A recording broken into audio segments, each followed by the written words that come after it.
Awesome. All right, guys, welcome back to the Func Nation podcast. I have the pleasure today of talking to Dr.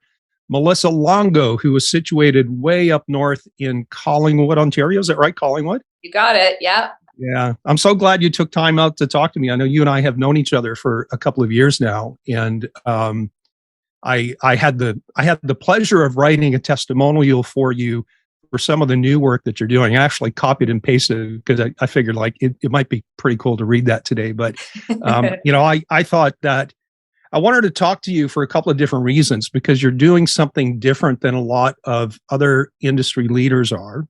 Mm-hmm. And like a lot of the other industry leaders that I've talked to interviewing for the podcast, everyone's kind of got like their origin story. Yeah. Right. And it's almost like this is a very recurrent theme that I've experienced myself, is that you come to some realization that things aren't what you wanted them to be, and you're forced with making a choice. You either just kind of continue on as is and suffer the consequences for that, or you take the bull by the horns and you do the hard work of literally reinventing yourself. And so I want you to start with and maybe you can kind of pepper a little bit about your background and all that stuff for people who don't know who you are. Sure. But what I want to get to is I want to get to that aha moment that you had where you were in a busy chiropractic practice. You were overseeing multiple doctors, if I remember correctly. Mm-hmm. And then you had this like epiphany, like, this is not what I want. Mm-hmm. So go just kind of, walk me through that, because it's not an uncommon problem. And not at all. No. And let me just say this one thing, and I'll toss it over to you. In all of my travels and teaching functional medicine in the last 15 years, it's amazing how many conversations I've had with people who are in what most other people will call successful practices, and they weren't happy, and they were stressed, and they were overextended, and it was just like literally draining their souls, and they were looking for a way out, and they couldn't find it. They didn't know what to do. Mm-hmm. And that's not my deal. I don't help people in that way. So, but I know that's part of your shtick because you went through that yourself. So I'm going to stop talking. Melissa Longo, wax poetic for us. Thank you so much for the opportunity. I'm always happy to connect and talk all things being a health entrepreneur. So my story, I definitely had a pivotal moment. I've been in practice now for 20 years as a chiropractor, clinical chiropractor. I have been coaching other healthcare professionals for the last 6 years. But my pivotal moment was probably 12 years ago when my sons at that point were, 10 and 8 or 10 and 6 or something like that. And I was single mom. So I'd gone through divorce. So my first practice as a chiropractor, you're correct, was a bigger office. My ex-husband was a chiropractor. We had a big place together. We had other therapists there. We were doing the thing, like you're supposed to build a high volume practice and you're going to do all these things like people told us in school. And for him, he was making him happy. But I got to a point where I'm like, this is not feeling right for me. And then when our marriage ended and our business changed, I started all over again, to create a new practice. And I was still in that mode of like, I'm going to be successful when I have a high volume practice. And, when I wasn't in practice, I was with my 2 little kids, single parent. And I got to points where I just remember feeling like overwhelmed, stressed because I was rebuilding, so stressed for money, struggling emotionally, physically to make everything work. And also feeling myself at times saying things, because coaches at the time had told me to say things. And I'm just like, people can't see what I'm doing right now, but I'm just like wanting to shrug it off because I'm like, this is not me. This doesn't feel like me. And I think it was a process of just realizing over a couple of months, like this is not working for me. And so I got out of that practice situation, bought another building so that I could create a live and work space for my sons. Again, at that time they were younger. And I created a whole different business model for myself. And in the process, when I stripped away the things that were not working for me, and what I mean by that is that the things that I didn't want to do. So some docs, they love managing people. Some docs love having, running the clinical director side of things. They love lots of things. I realized for me, and this will be important for your listeners, is like really connecting with what you want and not letting it be defined by someone else. When I realized that what I love to do was clinical care, teach people about health and healing, and then be a mom, and then be Melissa.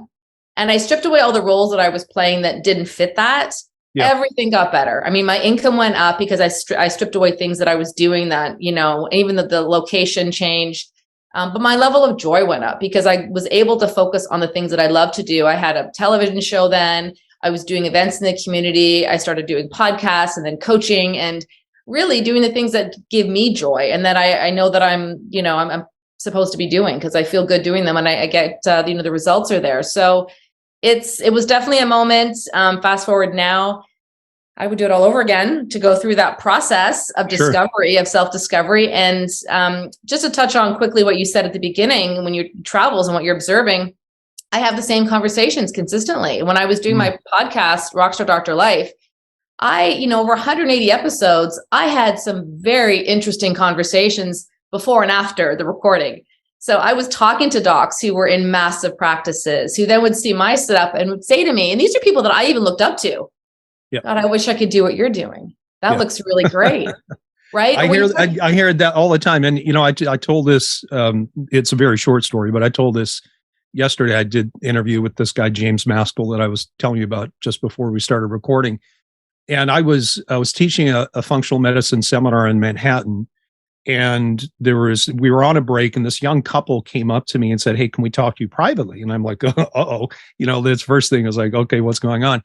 And so they were probably in their early to mid 30s, had been in practice for probably 5, 6, 7 years, something like that. He was the clinician. She ran the office. And they described to me that how they had built this very successful gargantuan practice that was absolutely killing them. They didn't know how to get out. And so they kept asking me, like, what are you doing? Because throughout the course of the seminar, I guess it had come up that at that time, my practice was about half brick and mortar hands-on and the other half was virtual. And so they were, as we were talking and I was explaining, like, I have no staff. My overhead is X, which is like almost nothing. And you could see the tears were welling up in their eyes because of the stress that they were under.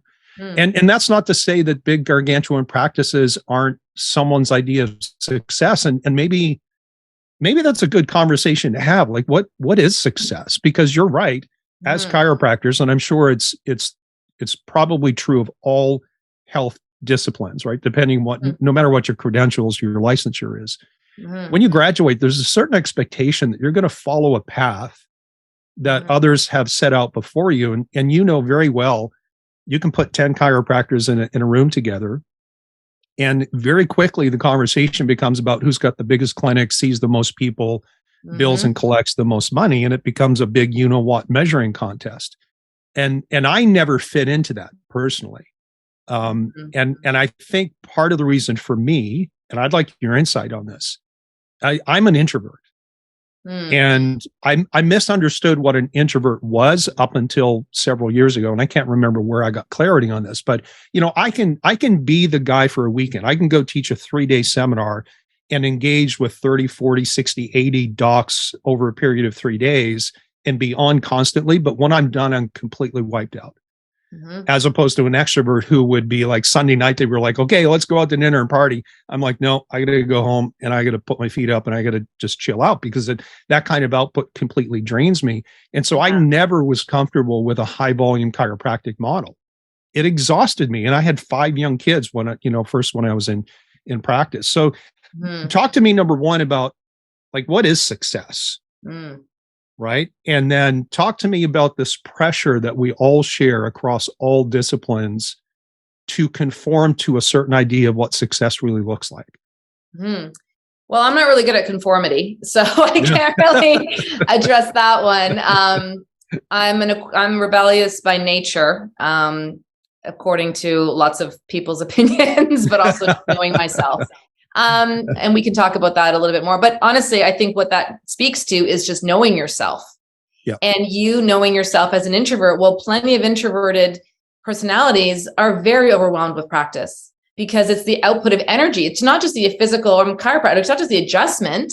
It's actually the conversation. It's the emotional output that we give to people. And I feel it too. When I've done big events, I plan time afterwards and time leading up to it to be grounded and stay, calm for myself, because I know that I get over, and I wouldn't say that I'm introverted, but I need to restore. And so I hear you, what you're saying, but it's great that you knew yourself and were able to create a practice that worked for you and had the confidence and courage to do that, which is, I think, what would answer your second question there. We'll go back to the success piece is, you know, how do we buck the trend of like, what does success mean?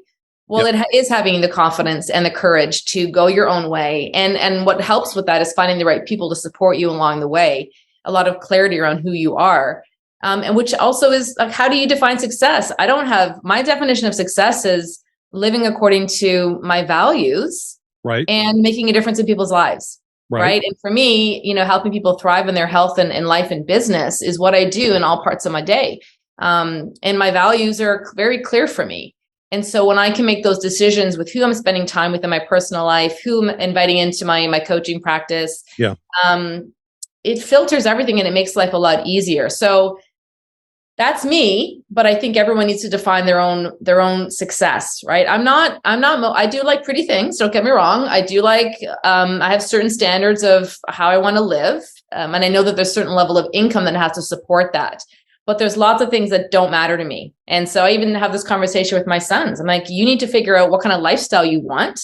And if you want to, how you're going to support that lifestyle. If you have a really simple lifestyle, then you don't need to make as much money as someone who has a more lavish dream for themselves. So I think it comes back down to clarity, self-awareness.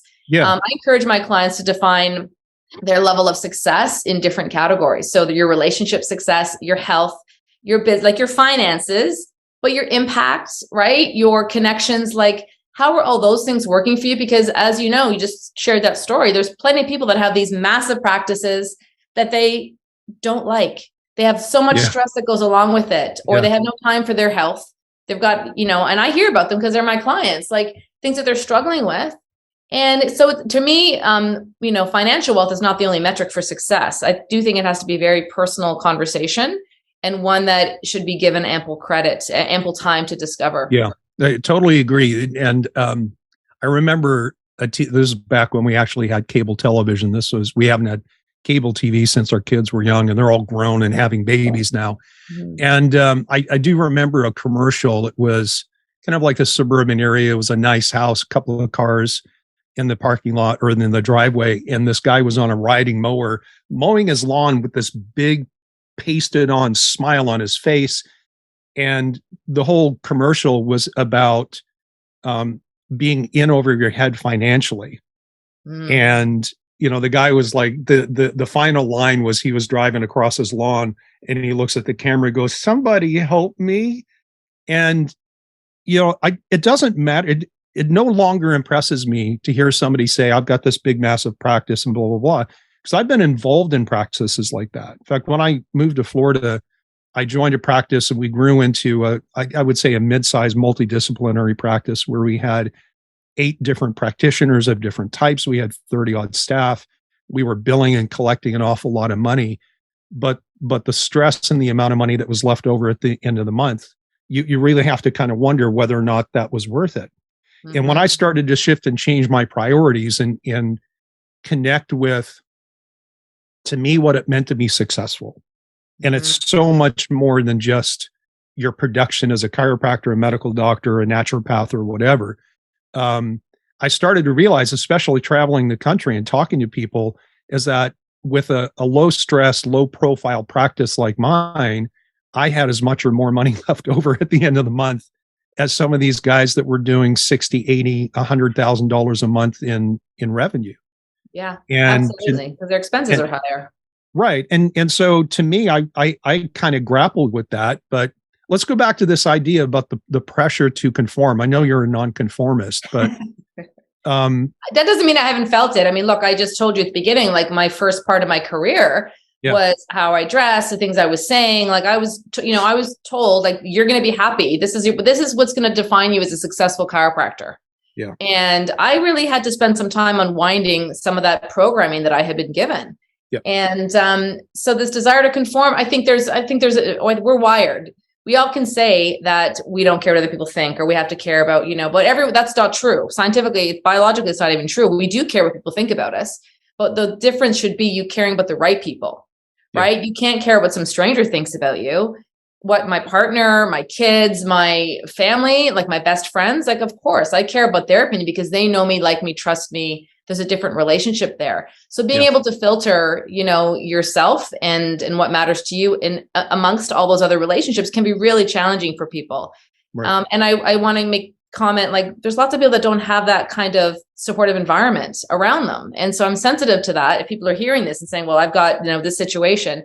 However, that saying, like, you are like the people that you spend the most time with. And if there's toxic relationships around you, it's time to investigate them, whether they are in the form of a spouse, of a family member, of people that it will be harder to untangle yourself from.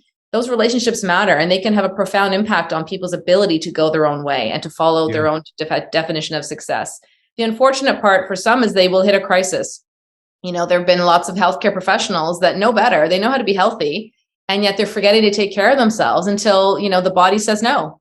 The body gives them some kind of crisis. They get a cancer diagnosis. They have a breakdown, mental. They feel depressed. Like, we get these wake up calls, and it's a matter of, whether we listen to them or not. Yeah. So hopefully I answered that question on some way there. You did, but it's in my mind, it's raised a whole bunch of other ideas and questions that we could explore. Mm-hmm. Like, for example, you had an epiphany. You and I share one similarity in our stories, in the sense that we were faced with a circumstance where we had to make a change.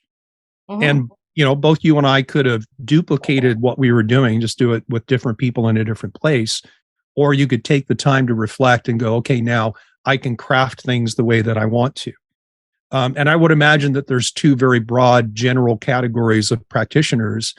One is someone stuck in a situation that's not feeding their soul, if I can use that phrase. And they don't necessarily understand that part of their struggle is the fact that they're trapped in a motive practice or a business model or something else that doesn't match what they really want. And maybe they haven't really spent much time. And then there's probably the other person who understands that, okay, this is not what I want. I just don't know what I want. Mm-hmm. So, I mean, as a coach, and I know that you coach more than just chiropractors, right? You coach a whole bunch of different. Yeah, I started with just chiropractors, but now it's expanded to people in the health and wellness world. Right, so, in the broader continuum. So is that phenomena unique to chiropractors, or is that's just healthcare, right? No, I don't even think it's healthcare. I think it's the whole population, to be honest, because I have these conversations in my practice. I've started running events in my community on for women on business and branding and beauty and style. And I take them through my whole clarity process, the first part of the day. And a lot of these women have never asked themselves that. And these aren't, the last event I did, one was a chiropractor. All the rest were, one was a teacher, interior designer, a photographer. No, a lot of people sometimes just start life and they don't really ask themselves, what do you want? But it's not just what you want. Like, when you're building a career, you have to be asking yourself that question all the time.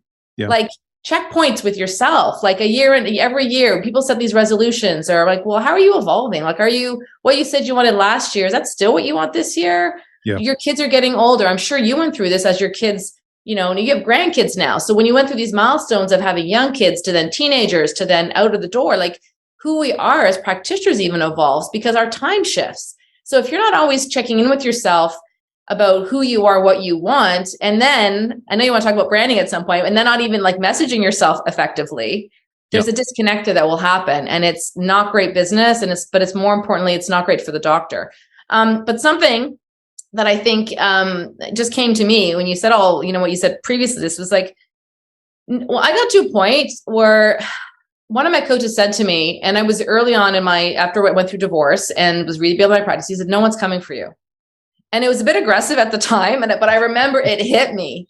And this conversation came up in a podcast interview I just did the other day. The woman said that. She goes, someone said to me, no one's coming for you. Because when I think about what it took for me to leave a marriage that wasn't working for me, start a new business, start a podcast, start a TV show, like all these things that took some courage, it wasn't anyone else but me that did the work, right? So there's a part of me that I was able to believe in myself because of my nurturing, my people around me. I was able to keep going when things got difficult. And so that piece, I think it's important to understand. Like I said earlier, it's your tribe and the people around you that's important, but no one's going to do this work for you.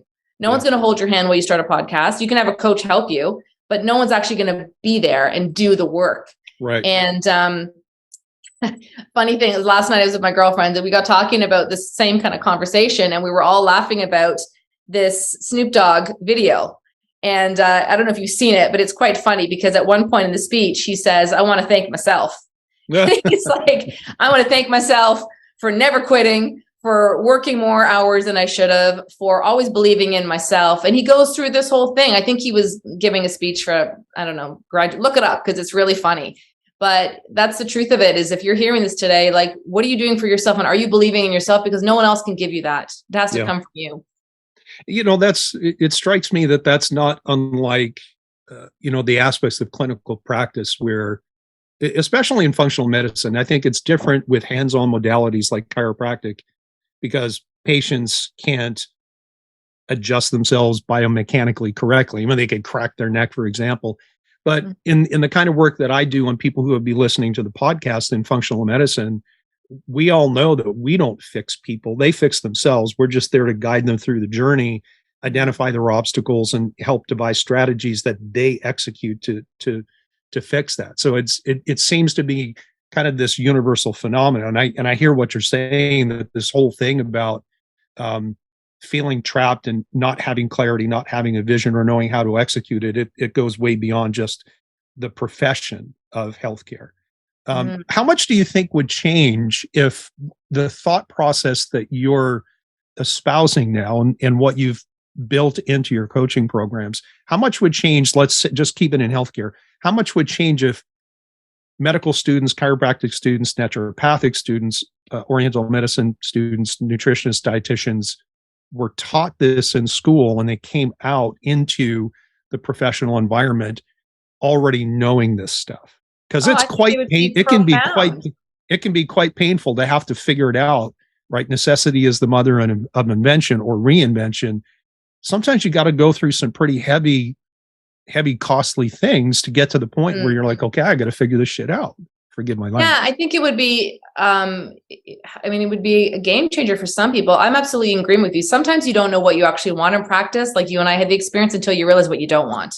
Right. And so going through that experience, sure, there was times that it was costly and financially, whatnot, but I would still do it again because the clarity I have from going through it, I would never have gained from a coach telling me their experience or reading a textbook or an online course or something. So you have to go through some things to know it. But I would have loved 20 years ago to have been shown the different options. 20 years ago, it was not seen, and as being an associate was like, you're not the top doc yet, right? You're going to work your way up to become the one that owns like the gold standard for most people was still like have your own practice. And for many people, being an associate is amazing for them at different stages of their life or forever, because they want to go in and adjust. They don't want to manage a business, especially for women, right? They want to go in and have babies and take time off and have other docs to rely on. And it's a beautiful arrangement for both practitioner and the associate, right? So the stigma around that for the longest time, I know isn't there anymore. But I think there's still some personal guilt that docs carry. Should they merge with another office? Should they? And when I give them permission to say, hey, well, what do you actually want? Like, what are your best skills? If you don't want to manage people, then you should actually just go be an associate or an independent contract somewhere. That's me. Yeah. So I think it all goes back to clarity, but I think it would be amazing if students of all disciplines were given this exposure of just find some clarity with who you are and what you want. Right. And start building a life that you can from the beginning, rather than it's a lot more to untangle. Even that story you told at the beginning, those docs that have this massive practice, if they wanted to walk away from it and start something smaller or do something totally different clinically, there's a lot to untangle from. It's not impossible. Everything is possible, but there's a lot more pieces to look after. So whereas if you start, with the right intention, then it's a lot easier. I think it's difficult to let go of things that you've built or you're heavily entrenched in, especially if you serve in key roles in an organization. I was in a group practice in Florida before I stepped out and went solo. It was not just me the main income earner in the chiropractic department. I was clinical director. I was the number 2 guy in the clinic next to the owner. And it because of how I'm wired, it hurt me to make the decision to step away. Right. Because yeah. Part of it is the identity, and the other part of it is the sense of responsibility for all the people that rely on the things that I was doing and performing within that practice. Now they ended up surviving just fine at the time for a while. But I had to disentangle myself, not to the point where you shut off your feelings, but to realize, okay, there's way more people out there that are as good or better than I am at doing these things. It's their job to find those people and plug them in. And when I came to that realization, it freed me up to start asking questions like, what kind of practice do I want? And maybe we'll get to that part of the story. But again, this is about you and your story. It's not about me. So let me circle back to the definition of success. And then I want to move on to talking about your simple practice concept and coaching program. So let's go back, and I want to kind of nail you down on this with, like, what is success? And is it well, just if you were, I guess I'm thinking in general terms. I mean, I think I understand your priorities and your values, and maybe the simplest definition of success is what you think success is. Yeah, but again, I don't think my definition is your definition or anyone else. And that's my point. Not what you think it is, but the anonymous you that's out there. Like, what do you want? Yeah. It's bringing up that there's a really beautiful quote. It's a long quote. I think it's by Walt Whitman. And sometimes it's in my office here, but it's this whole simple thing. Like, the definition of success is, waking up to your child's breath in the morning, and simple, like, it's all really like hearing laughter throughout your day. And it's just really beautiful. And it's been on my wall in multiple times in homes I've had. But for me, the definition of success is making a difference in people's lives without sacrificing my own personal or physical needs, right? And and are the people who matter to me. Yeah. So I define my success in how I show up as a mother, how I show up in all of my relationships. But my kids my 2 sons are the most important people to me in this world. And perhaps my role in my success is going to be to just help nurture them to do great things. Right. And not so much about my own ego and my own goals and my own needs. But for me, success is very much lifestyle based. I guard my lifestyle very, very carefully now. It's how I structure, programs I'm launching, when I teach, when I coach, when I travel, when I take time off, how much I take on. It's a constant filter for me. So success for me is probably, to give you a succinct definition, for me, it's living the lifestyle that I want at any given time. So so your business and your practice then become tools and vehicles to accomplish that, right? Absolutely. I mean, the tagline for the Simple Practice program is adjust your business to create the lifestyle that you want. Yeah. So, all right. So why did you call it your Simple Practice? That's the name of the program, right? Your Simple Practice. So why, I mean, you could have named it anything. You could have named it your amazingly successful practice, but why did you use the word simple? Because of the conversations I was having with people on the podcast, because of stress, because of the things that we talked about earlier. Like, what I see with a lot of doctors is that they have these big, complicated definitions of success in life, and then they create a business that's really complicated. Even how they market is complicated, and it does not need to be so freaking complicated. So I like simplicity. I like ease. I like flow. And simple does not mean small. It does not mean that there's never stress. It just means that, your simple practice, the core of it is creating a practice that's right for you. And I've had docs in that program who have big practices and want to simplify their communications. And, I've had docs in that program who want to simplify their marketing, or they want to learn how to delegate things better.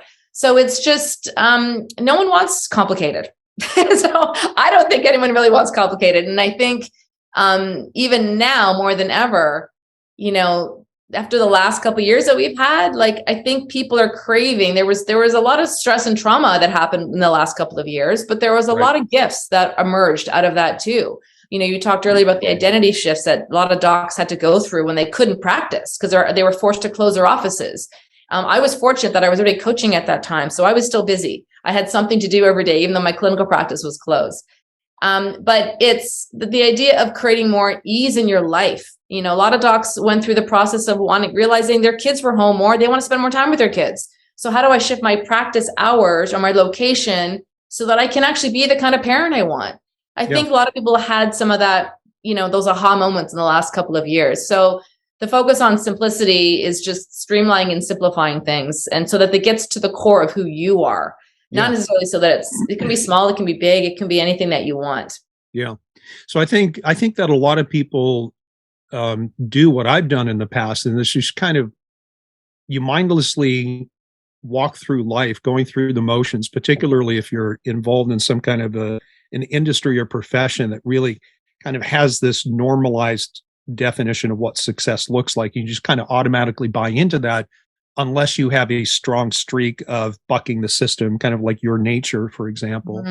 And it seems to me one of the things that you're saying is that success, number one, is personal. It's your definition of a success. That's where you're going to find most of your fulfillment. It also seems to me that you're saying that success is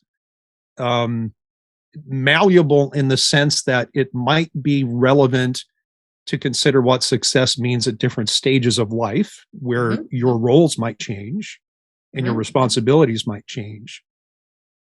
And it also seems to me that you're saying that quite often what has to happen for someone to realize that they need to change things is a realignment of their values and their priorities.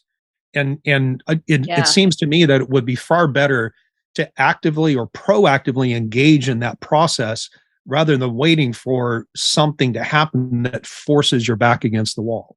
Now, that can be great because it can unlock a lot of creativity. But like I said a moment ago, it can often come with a lot of stress and strain and conflict and inconvenience.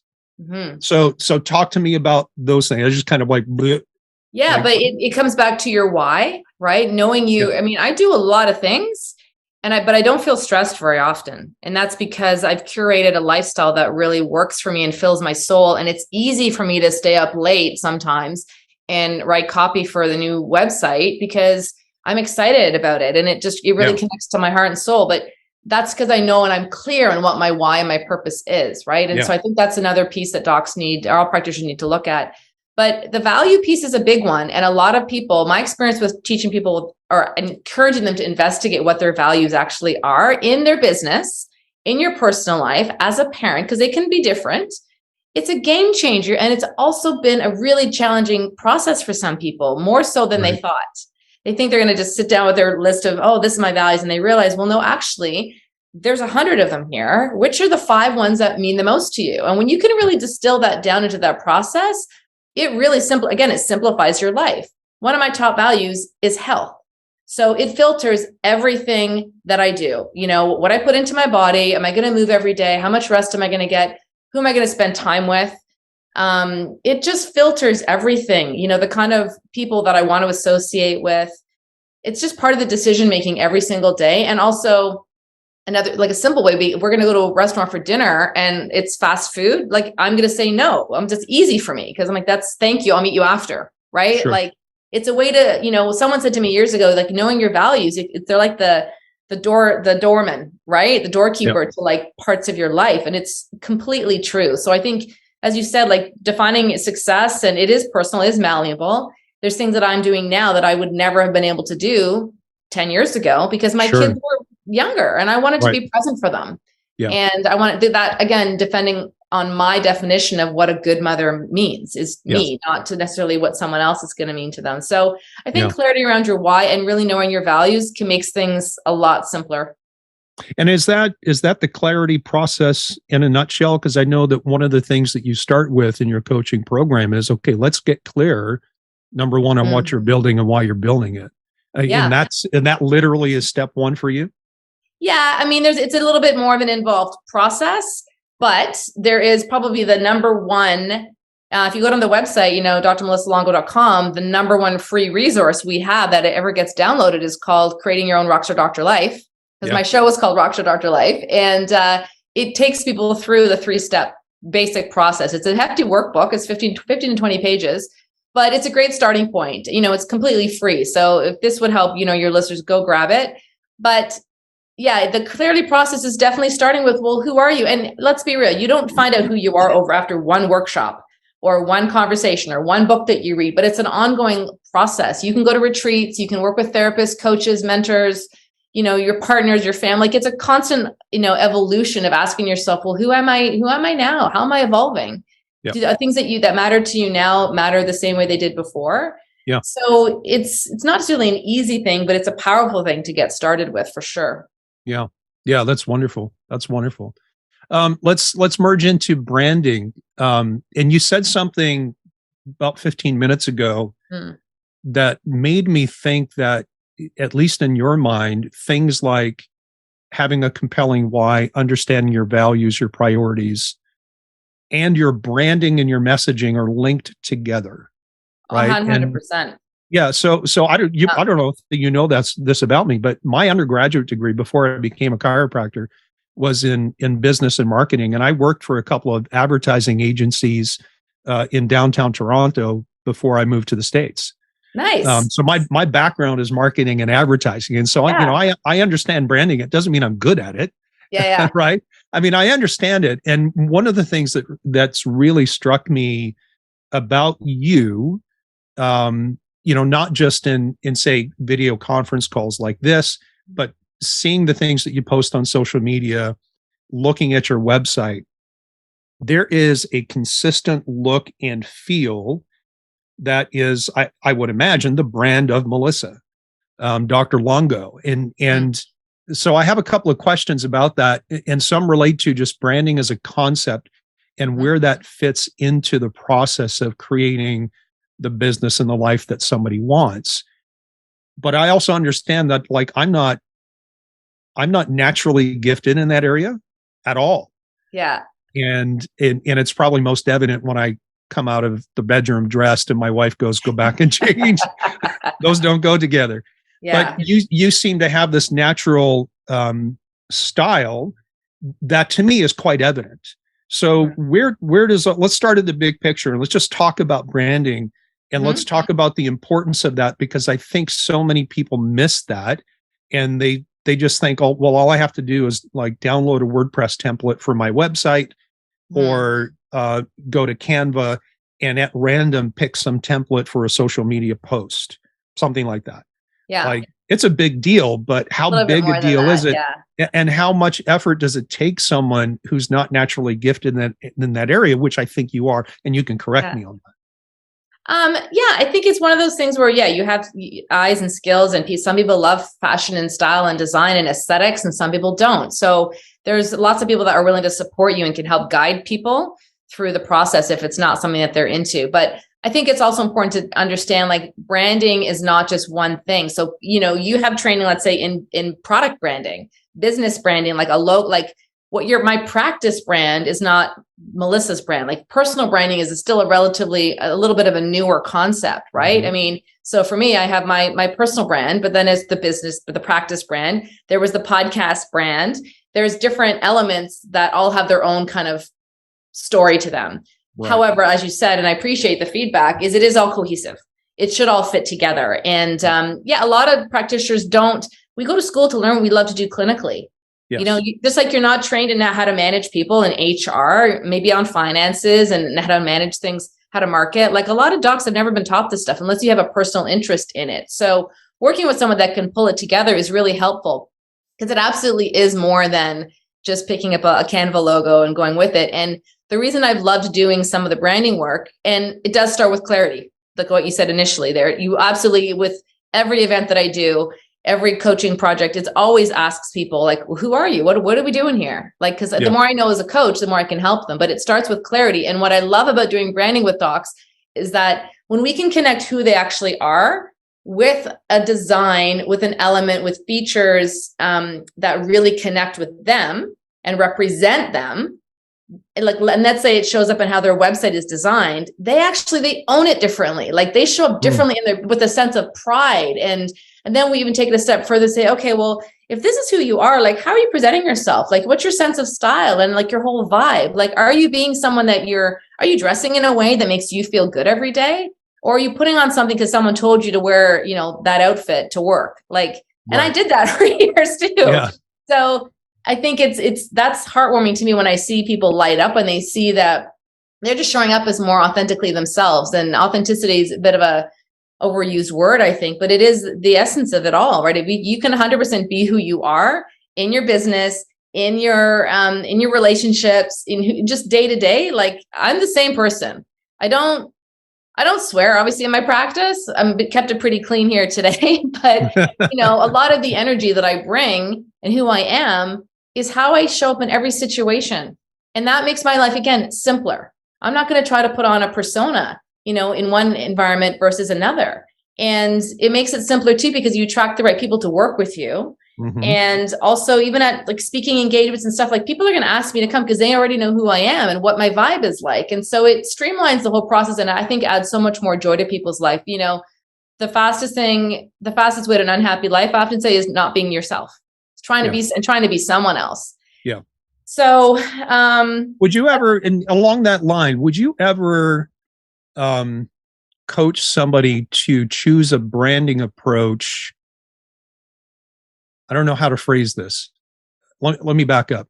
All right. I've always kind of raised an eyebrow if I'm browsing the internet and I see like the Institute for fill in the blank, or the person's last name, like Dr. Brown Institute or something like that. Mm-hmm. And you go onto the website and you realize it's just one person with 2 or 3 staff people. And it's not an institute, but that's how they're presenting themselves to the world.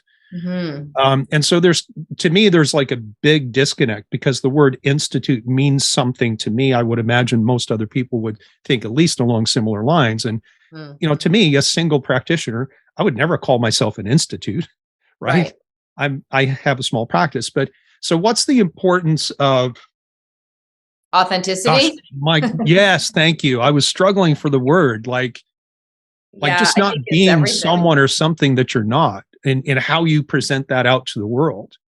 Yeah. And, this is a really interesting conversation. And I'm going to have more of this conversation actually later this afternoon, because there was a gentleman, he teaches at U of T, and he's a well-established entrepreneur, 20 years older than me. And he says to me all the time, he's like, I just love, like, you're always just 100% yourself. And I said to him the other day, I go, well, what's the alternative? Like, I don't know how to be anyone except me. Well, it's exhausting to put up that mask all the time, right? Yeah. And then he said to me, he's like, I did that in one of my marriages. He goes, this person was always kind of like wanted me to be someone that I wasn't. And we had shared some similar experiences with that situation. But I said to him, am I that different? And he's like, yeah. He goes, so many people are not themselves that I see in the business world.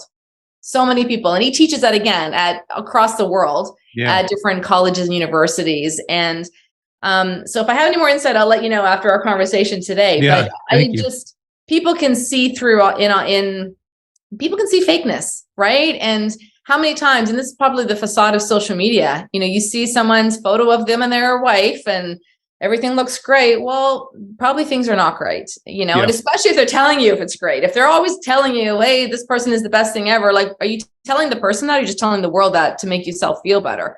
Yeah. I don't know. There's lots of different stories we could probably share, but no one wants to see a fake. And that even comes down to branding photos. I mean, so many docs use photos from 10 years ago, and then someone comes in their practice and they're like, oh, you're not really who I thought you were. And what does that sniff out? Like, how current are you on everything else?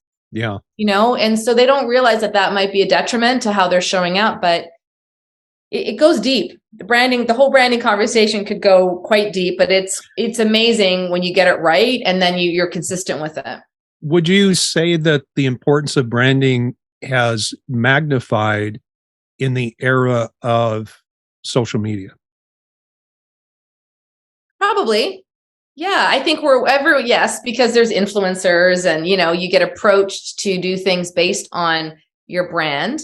And I think also from a cohesive, it's one more piece of the puzzle as far as aesthetics, right? So now it used to be that you just had your sign and your logo, and then, maybe your office decor kind of fit or your posters fit. Well, now it's that also extended outwards onto, the intranet. So is your website cohesive with what your logo is and what your internal office looks like? And, obviously if you're wearing any swag or any team stuff, your email campaigns should have the same branding. Your social media accounts for your practice should have the same branding too. It's probably the biggest mistake I see people make is they're not consistent. They use too many different things, too many different fonts, too many different colors, and it's hard on the eyes, but it also doesn't connect a brand to the consumer who's trying to place their trust in you. So that's social media is just one piece of it now, but it's still important for sure. Yeah, there's so many different avenues where you can become visible. It seems to me that it's that much more important. I mean, branding, I think, from a business standpoint, always has been important, but you can be seen in so many different places and circumstances. So branding, go ahead, please. That's not just I'd be curious your experience, being in advertising and branding and marketing. It's a very different thing if you're trying to market a product versus a person. Yeah. Right. And what people have to remember is you are your brand, right? So if you're talking to people about health and you're not actually showing up healthy, then there's a disconnect there, right? And so people are wanting to build like and trust and authority with their potential patients, right? And that's what the consumers are looking for as well. They want to trust you and like you before they place you as their provider. So I think there's a different feel. It's a little different than just wanting to make this, this pen sell because it's the best pen in the world. We're trying to build a different kind of connection and trust with people. And is that ultimately the goal? It's not just having a website or a logo that looks nice or choosing a font that reads easily, that ultimately it's a communication of you and your personal style and your authenticity. I mean, to me, I mean, you can Google branding or brand kits and you'll get all these ideas about, having consistent color themes and a color palette and make sure everything matches and choosing different fonts and making sure, like you said, can't have too many fonts. Does branding stop there, or is there something that supersedes it? Like the concept of who you are, your values, what you stand for. And if that's true, then is it a matter of your branding is really just a reflection of that as you project that out into the community? I think it's more of the latter there. Like it is so when I think about fonts, and fonts absolutely matter. And there's so many of them, right? But it depends on what you want the font to represent. I never use fonts that are like the Times New Roman kind of family, right? Like anything that's kind of really traditional and really capped, like the typewriter. I use them sometimes on Instagram because I think they're fun, but none of my other presents will ever have that because that doesn't connect with me. I like simplicity. I like clean lines from a design perspective, but also I'm not traditional. So you need to think I use script things, but I don't want to just use super flowery scripted fonts because my audience are not just women. Right? I want men to connect as well. And so there's different, is it going to be an edgy handwriting or is it going to be one thing that's super flowery and flowy? Again, it depends on who your audience is, which is probably another great conversation is docs and practitioners spend some time thinking about who's your ideal client. And we talk about this in the coaching world all the time with online coaching and business branding and stuff like that. But in your practices, give it some thought to who do you actually want to work with? If you want to work with kids, then is your office set up to reflect that? Are you using fonts that parents are going to connect with for their kids? Yeah. So if you just want to work with women, then use something that's really floral and feminine. Yeah. But if you want to work with everyone, you've got to make sure that you're communicating and messaging and marketing in a way that is going to connect with the people that you want to work with too, not to on the drive from where I am to the gym where I'm working out, there's a pediatric group, and I can't remember the name of the pediatric group, but on the side of the building, the name of their group is spelled out in block. It looks like play blocks, right, with the letters on it that kids play with. And I thought that was pretty smart. That was good branding and good design right there. So it's like I said earlier, to me, it seems that this stuff comes easy to you. I'm sure you've learned a lot more than what you were, let's say, your natural bent gave you. What does someone like me do who has no real apparent sense of style and doesn't know how to translate that into my business? Or you use the term like you are your own brand. And in fact, there was a book, I can't remember the name of the author. It was Be Your Own Brand, came out probably 10 or 15 years ago. Mhm. And it was talking about a lot of these different concepts, like and obviously you have a coaching program, you Yeah. have a process that you bring people through. And I would imagine that you try to connect with them to find out who they are, who is their authentic self, and then you build your brand from that, rather than Mhm. saying, here's a brand, let me impose it on you. Like, buy this brand, for example. Yeah, Like, I don't think that's authentic. I think it's a self-discovery. One of the testimonials from one of the live events I did recently was really great. And because she said, she goes, I started my business and I focused more on self-promotion than self-discovery. And I realized I needed to do some self-discovery first. So how do you get good? I mean, this is why you work with people. I mean, so there is definitely a bit of but the investment can be small. It doesn't have to be hiring someone to do all your logos and stuff. It can be just, spending a couple $100s for a call with someone and getting some clarity around that. But hiring people, if you're not good at it, is, accepting that. There's lots of free resources out there too. Some people are naturally better at it than others. How I came into it, yeah, I mean, I always appreciate that I was detail oriented and I like aesthetics, from a home decor and personal style standpoint. But it was actually Ed. So I met you because I worked as a coach in Ed Osborne's program. And he was the one, that, when you have other people around you, other coaches and friends and mentors, they pull things out of you. They'll see some of your gifts. So It may just be even asking around people in your personal life or business life, like, what do you think I'm good at? Or people may start saying to you, this person is really good at this. Maybe you should hire this. So he had said to me, you have a really good eye for this. I think you should teach this.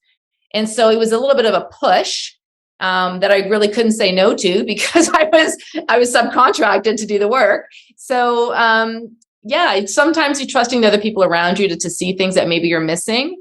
And I love it. And I definitely like, again, building the bridge between how you show up and the marketing and the story writing and copywriting and social media, all that fun stuff, podcasting with who you actually are. I like making that connect for people. Yeah. It's not an easy it's not a one quick fix process.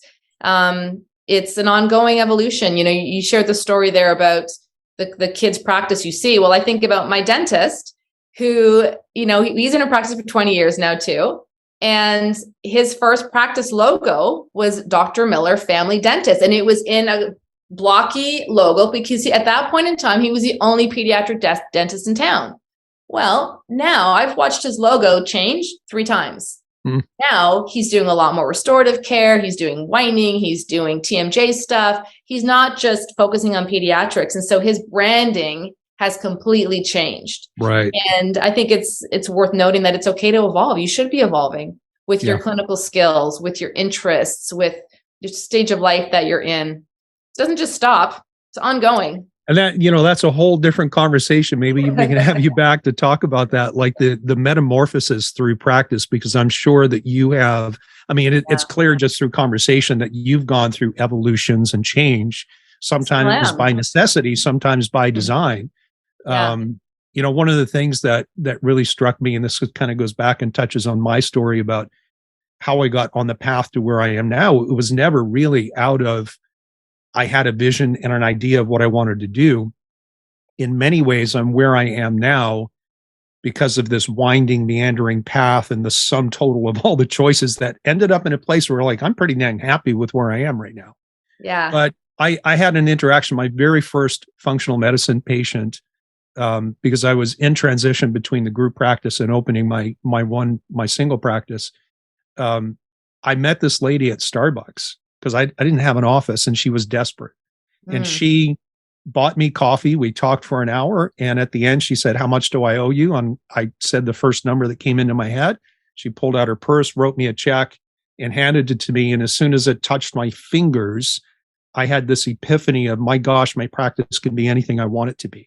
Right. And that for me was that for me was the beginning of this intermittent process of self-discovery.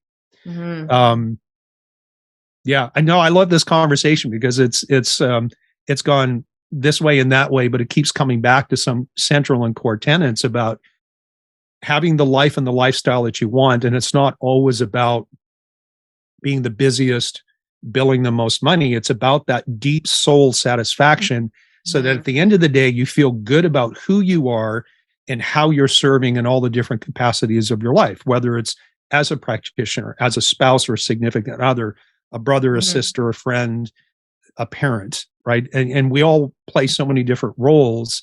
I love the idea of molding and massaging your practice intentionally to serve all of those different things, Mhm. rather than just putting your practice and success in kind of that predetermined, this is just what we do way, and having all those things just kind of default to whatever you can manage because you're so committed to chasing this dream and this vision of what success looks like for whatever your profession is. I think Mhm. that's so powerful, and I think it is a shame that we don't teach that in school. I think You it's a learn by shame. experience, but absolutely, it can be anything that you want. And Yeah. I love podcasting, as you know, and I loved it because I had so many interesting conversations. But I learned from every guest that I had, and I can definitely say that my opinion about all of this has been informed by all of those guests, Yeah. because you keep hearing and seeing their experience and how they're defining success, and they touched all of my lives, all the guests that I had. So yeah, you keep learning and if you're not, I mean, Jason, Jason Richardson, a good friend of mine, he was also a coach in the program where I met you. Like, resolve to evolve. That's his thing. We don't set resolutions. We have to always be growing. And if you're not, then there's a problem there. You're staying stuck. Who wants to be stuck? I don't want to be stuck ever. I want to keep moving forward. And some years and some months are much more challenging and growth providing, we'll say, than others. But in the big picture of it, we're always moving forward in some way, if you can choose to look at it like that. Yeah, I actually reached out to Jay, and he's going to be a guest we're just trying to find a time over the next couple of weeks that our schedules line up, because I want to talk to him about mindset, because that's a whole completely different conversation. Yeah. He's I know one of my mindset coaches. So oh, good. A couple of final things, as I know we're kind of rounding up on our time, but you said something a moment ago about sometimes coaches see things in you that you don't necessarily recognize in yourself. And I don't know if you remember this, but I was on a call with you and Jason, and you just somewhere along the way just kind of blurted out, "Why don't you start a podcast? I think you'd be really good at it." And I sat with that for the longest time. I don't say that to everyone, just so you know. Okay, thank you. And here I am now, just over a year later. I mean, I launched the Inflammation Nation podcast, which is a healthcare consumer-facing podcast that I've done over the past year, and now this is the second podcast. And like you, I've learned everything, or I've learned a lot from the people that I've interviewed. But even just the process, I'll tell you, one of the most invaluable things that I've gotten out of the client-facing podcast is having an opportunity just to sit and talk. And it's amazing how your brain starts to sift through ideas, and you start to crystallize your message and what's really important to you from whatever perspective that you're speaking from. Did you go through that as well as you did your podcast, whether, that was the Rockstar Doctor Life? You have 2 podcasts, right? Is that correct? I've had 4 over the years. I'm currently only producing one of them now, but I've had them in different sequences and different series. Yeah. Yeah.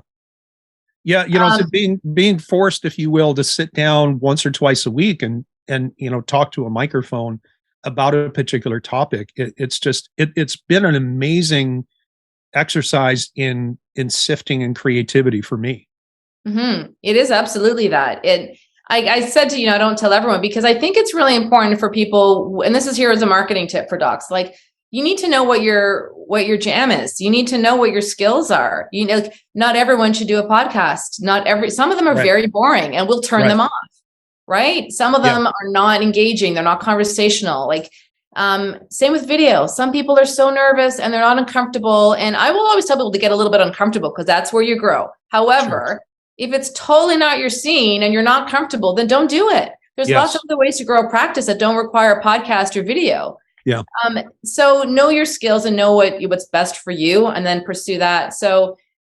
But ongoing, it's a great dialogue to be having. I mean, I create content based on what I'm hearing, from my clients. And Rockstar Doctor Life was so much fun, because I was having conversation with other people living their own version of a Rockstar Doctor life. Right. What I found where there was a gap was I was having so many conversations with people when I was coaching them that were so consistent, and I would be like, I bet you if all these people are having the same consistent thoughts from month to month, maybe this content can be helpful for other people as well. So then I started my show, Work, Play, Hustle, Heal, to have those shorter monologue type conversations, and also to add to my coaching practice, because I can tell my clients to go listen to them. Go listen to the show on, who your dream client is. Go listen to the show on why your message matters. And with the new season just launched, I'm adding in conversation with other people because I missed doing them. Yep. But it's an ongoing process, and sitting down to create 20 minutes of content or 10 minutes of content, have a conversation. It can be really awkward because you feel like you are kind of talking to yourself, but the more you do anything, the better you get. Right. And That's true. It helps you distill your own brand and your own clarity. Yeah. And gosh, there's lots we could talk about with podcasting. I know how to do it. Yeah, absolutely. Well, I have one final question before I let you go. What does Melissa do in her off time? We're currently in winter, which is not my favorite season. I love the sun. I love being outdoors. I love moving. I love my friends. I love connecting. So when I'm not in practice, you will often find me drinking good coffee or a really lovely glass of wine, or on my bike, and when the season permits, and spending time at the beach, just taking time to be with the people that matter to me, or having really great conversations, and with good food, and moving my body somehow. Or creating. Yeah. I mean, when I'm not in my practice, I'm creating all the time, right? So that's fun for me, though. Cool. Where can people find you? Easiest place would be drmelissalongo.com. That's got all the links there for all the programs I have and the shows. I probably play around on Instagram more than Facebook these days. So Dr. Melissa Longo on Instagram. I share some things there too. Awesome. Thanks for coming. I appreciate it. That was a great chat. I really enjoyed it. Good to see your face me too. Yeah, we'll have to do it again. Sounds good.